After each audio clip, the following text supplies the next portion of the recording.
Now you were talking about the stage, stage performance. What's one of your worst gigs that you've had? Because I'm sure you've had many, many great gigs, but it seems like when I've talked to others and experienced it, that the worst gigs seem to stay with you the most. Do you find that true?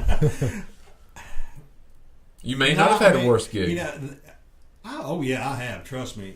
I guess I'm the type of guy. I just try to put it behind me and look forward to the next. You're show. a glass half full kind of guy. Yeah, I really try to, because you have to be. You can't let it get you down. I mean, in the music industry, there's a lot of setups for disappointment. So you really don't let it bother you at all. It may bother me that night. Mm-hmm. I mean, it's like I think I had a show a few weeks ago, and it come like a downpour of rain. And it affected the turnout. Yeah, well, not only that, but I had to end up quitting early because I didn't want to be juiced. Oh well, yes. But even then, I made the best of it. I mean, there have been some shows where I'll have like sound problems, right? With my equipment. Now, do you do your own? You do on. your own stuff, don't you? I do. I do, and it'd be great to have a sound guy to come along and just. Oh, don't we know? Don't we know? Set all that up, That's a lot of work. It's the life of just like an independent show, independent musician. Yeah. So I set all my stuff up, and if you're not a professional sound man, there's a bit more room for error. Yeah, there is. It's tough, but I find it when it does go well that it's a really rewarding experience. It does. You know what I mean? Like you got to have the bumps and bruises and get knocked down sometimes. To appreciate the good times. Right. And you have to also learn from the mistakes that you made. Exactly. That's the best teacher of them. Yeah.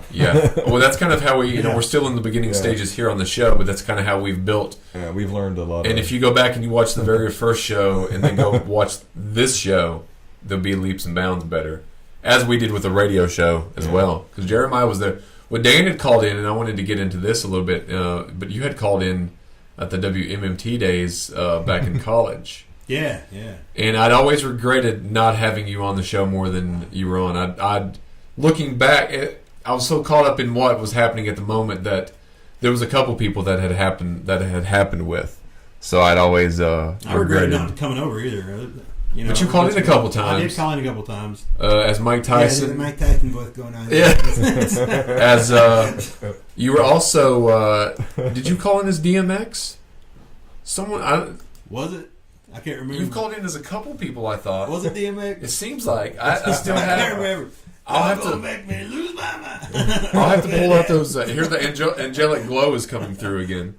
I'll have to go through and find those cassettes, because I have the cassettes with you on them. Oh yeah, I have every cassette of the show that we recorded. Oh yeah, we're get them dubbed the CDs. Well, they're on CD, but I do have the original cassette too. Sweet. As well. I'm just trying to get the angelic glow.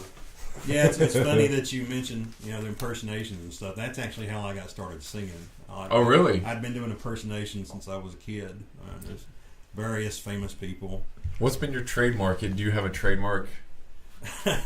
I don't really have a trademark. I just I'd once tried to make a list of all the people I impersonate, and I lost that list. But I mean, it could just be various. I mean, of course, you got the presidential impersonations. I know after the inauguration, I put a video up on Facebook. I think it had like close to 3,000 views. But Bill Clinton, when he got busted looking at Ivanka. Yeah. And I was like, I got busted looking over at Ivanka today, but she looked good. She looked real good. So my eyes were just like tractor beams, just drag me, and boom.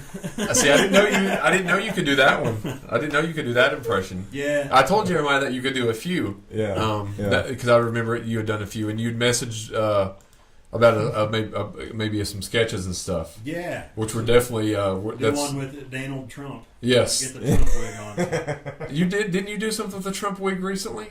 Was it on? Or? I had a couple of videos on there. I think I was talking about April Giraffe. Okay. Yeah. It seems like I'd seen that. I need to talk to you all about April the Giraffe. I'm tired of saying this giraffe all over Facebook, all over social media. It's ridiculous. I want to say Dan's when impression. Is the giraffe going to have her baby? His impression is better. That just doesn't want to stay there, does it? It keeps falling. It does. His impression is. Listen, I know cell phone stands. You need a new cell phone stand. Okay. Do you have a guy for that, sir? Is there somebody you can bring in to help us fix that stand? There? I know a guy. Let me just call him up. Is he great? Is he a great guy? He's fabulous. He's absolutely fabulous. So yeah, we definitely want to do. Somebody said, "Ouch!" Yeah. So we definitely want to do. So a couple questions that I had for Dan, and then we might get into some. I'm gonna get Adam an OtterBox. Yeah. For his birthday. Yes. I'll have to work on my the Arnold. Oh yeah, And yeah. then we can do Arnold, like Arnold Schwarzenegger. we can yes. do like political Yeah. discussion as So like where I'm the how do you feel about the There you just go. ask you questions about it. Yeah, Jeremiah used to pull out a mean Arnold. Hadn't done it in a while, I'm like a year out of practice, so I'll have to. but it used to be a daily. Gotta polish it up. Oh yeah. I mean, we had done some things. Arnold had read the Bible. He read. Well, as Arnold as the preacher. Yeah, I wasn't. I was just like He wasn't mocking the Bible. Arnold was just reading the Bible. because I was doing Arnold so much. I was like, I wonder what it sounds like when he reads the Bible. Genesis. So I pulled it out. And yeah, Somebody was here and they got mad, and I we was got just mad. like, We were like, we're not making fun of the Bible. I was It's like, just Arnold "That's reading the what Bible. it sounds like. It's so Hey, bad. Brandon Sluss. Somebody's saying they Well, want you yeah. to do. They want you to do the Arnold. I can't do it. Come on, pull it out. The Arnold impersonation. I mean, Yeah, I'll bust What him about out. what about get to the chopper? I'll bust him out and Do it. spontaneously Do it. somewhere. Okay, you gonna I'll think of something here. okay. He'll do it throughout the show. Oh yeah, I'll start popping him in.